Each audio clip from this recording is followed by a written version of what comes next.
নমস্কার সকলকে। তো বন্ধুরা, এই মুহূর্তে ভারতের সর্বোচ্চ ফুটবল লিগ বন্ধের মুখে। বলা যায় বন্ধ হয়েই গেছে। কেননা এই বছর অনেক দিন ধরে এই বিষয়টা নিয়ে জল্পনা কল্পনা হচ্ছিল, আইএসএল হবে কি হবে না।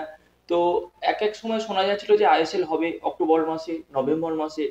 তো অ্যাকচুয়ালি হবে কি হবে না সেই নিয়ে বিড জমা দেওয়ার লাস্ট ডেট ছিল 5 তারিখ। তো সেটা বাড়িয়ে 7 তারিখ পর্যন্ত করা হয়, মানে গতকাল পর্যন্ত ছিল। তো সেই বিড জমা দেওয়ার দিন দেখা গেল একটা কোম্পানিও এই বিড জমা দিতে এলো না, এমনকি এফএসডিএল ও নয়। তো যদি কোনো কোম্পানি বিড জমা না দেয় তাহলে কিন্তু আইএসএল হবে না। এটা এআইএফএফ, এটা অন্য কোনো দেশের ফুটবল ফেডারেশন নয়, বা অন্য কোনো দেশ নয় যে দেশে ফুটবল খেলার ক্লাব পাওয়া যায় না কিন্তু ফেডারেশন খেলানোর জন্য একেবারে আগ্রহী থাকে। আর আমাদের দেশে খেলার ক্লাবের অভাব নেই। মোটামুটি 12-14টা ক্লাব মুখিয়ে আছে খেলার জন্য, কিন্তু খেলানোর জন্য আমাদের এআইএফএফ বা আমাদের ফেডারেশন রেডি নয়, বা তারা পয়সা ইনভেস্ট করতে ইচ্ছুক নয়। যে কারণে আমাদের থার্ড পার্টি কোম্পানির মাধ্যমে এই খেলাটা খেলাতে হয়। মানে ভারতীয় ফুটবলের যেটা সর্বোচ্চ লিগ সেটা খেলানো হয় আইএসএল। দেখো, একটা জিনিস আমরা তুলনা করলে বুঝতে পারবো আইএসএল এর ক্লাব আর আই লিগের ক্লাবের মধ্যে তফাৎ কতটা আছে। যদি আমরা এই বছর সুপার কাপের গ্রুপ এ কে নিয়ে কথা বলি, যেখানে চেন্নাইন এফসি, ইস্ট বেঙ্গল, মোহনবাগান তিনটে দলে কিন্তু আইএসএল এর ক্লাব, ওদিকে ডেম্পো আই লিগের ক্লাব।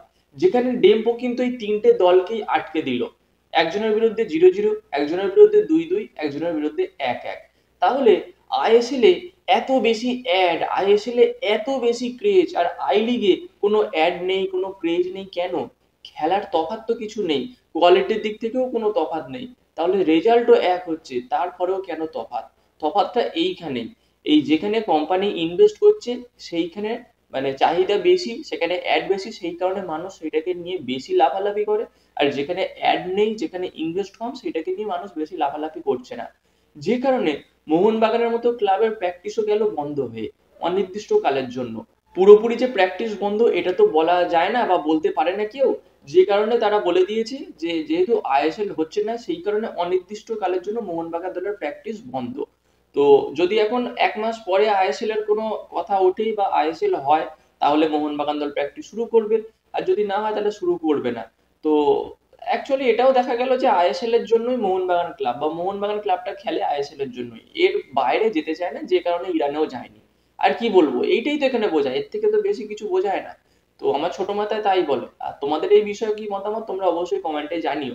আর যেখানে গতকাল বা গত পরশুদিন একটা ভালো খবর এলো যে রায়ান উইলিয়ামসের মতো প্লেয়ার আমাদের ভারতের হয়ে খেলতে চলেছে, সেই সঙ্গে অবনীত ভারতী আছে, এবং এরপরে অমিত সিং, ড্যানি বাথ, এই সমস্ত প্লেয়ারগুলো আমাদের ভারতে আসতে পারে বা ভারতের হয়ে খেলতে পারে। তার সঙ্গে আরেকটা দুঃখের খবরও আছে ঠিকই, যে সুনীল ছেত্রী অবসর নিয়ে নিয়েছে। এর আগেও সুনীল ছেত্রী অবসর নিয়ে নিয়েছিল, কিন্তু অবসর ভেঙে আবার খেলতে এসেছিল। তো খুব একটা ফল ভালো কিছু হয়নি, বা তার খেলার কোয়ালিটিও খুব একটা ভালো কিছু হয়নি, বা ভারতীয় দলও খুব একটা বেশি ডেভেলপ করতে পারেনি। তো সেই সমস্ত যে কোনো কারণেই হোক সুনীল ছেত্রী আবার অবসর নিয়ে নিচ্ছে। ঠিক আছে, অবসর জীবন তার ভালো কাটুক। তবে রায়ান উইলিয়ামসের মতো প্লেয়ার দলে যোগ দিচ্ছে, অবনীত ভারতী আসছে, এবং সেই সঙ্গে যদি অমিত সিং, ড্যানি বার্ড, আরো অন্যান্য ভারতীয় বংশোদ্ভূত প্লেয়ারগুলোকে যদি ভারতীয় দলে নিয়ে আসা যায় তাহলে ভারতের ফুটবল অনেকটা উন্নতি করবে। কিন্তু সেই জায়গায় দাঁড়িয়ে যদি এইরকম কোনো একটা লিগের অবস্থা হয়, ভারতের ফুটবল লিগের মধ্যে যেটা সর্বোচ্চ সেই লিগ যদি বন্ধ হয়ে যায়, সেক্ষেত্রে কিন্তু কিছু করার নেই। মানে ভারতীয় ফুটবল ফ্যানরা শুধু হতাশাই প্রকাশ করতে পারে, এর থেকে বেশি কিছু আর হতে পারে না ভারতীয় ফুটবল ফ্যানেদের জন্য এই মুহূর্তে দাঁড়িয়ে। তবে এত কিছুর মধ্যে কিঞ্চিত একটা আশার আলো আছে, যেটা হলো এআইএফএফ একটা স্টেটমেন্ট দিয়েছে যে তারা কয়েকদিনের মধ্যে একটা আলোচনা বা মিটিং এ বসবে, সেখানে নির্ধারণ করা হবে আইএসএল এর ভবিষ্যৎ।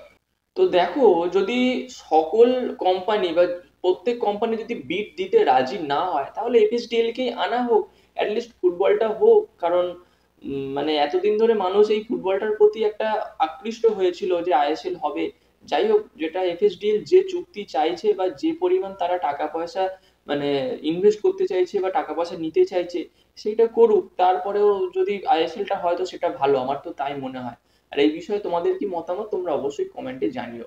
তো বন্ধুরা, এই ছিল আজকে ছোট আপডেট। ভিডিওটা যদি ভালো লেগে থাকে অবশ্যই লাইক এবং শেয়ার করে দিও তোমাদের বন্ধুদের মধ্যে, এবং খেলা সংক্রান্ত এরকম আপডেট আরো পেতে চাইলে আমাদের এই চ্যানেলটাকে সাবস্ক্রাইব করে তার পাশের বেল আইকনটাকে অন করে দিও, আর যদি ফেসবুক থেকে দেখে থাকো তাহলে পেজটাকে ফলো করে দিও। তো গাইস, দেখা হচ্ছে পরবর্তী ভিডিওতে। Bye bye.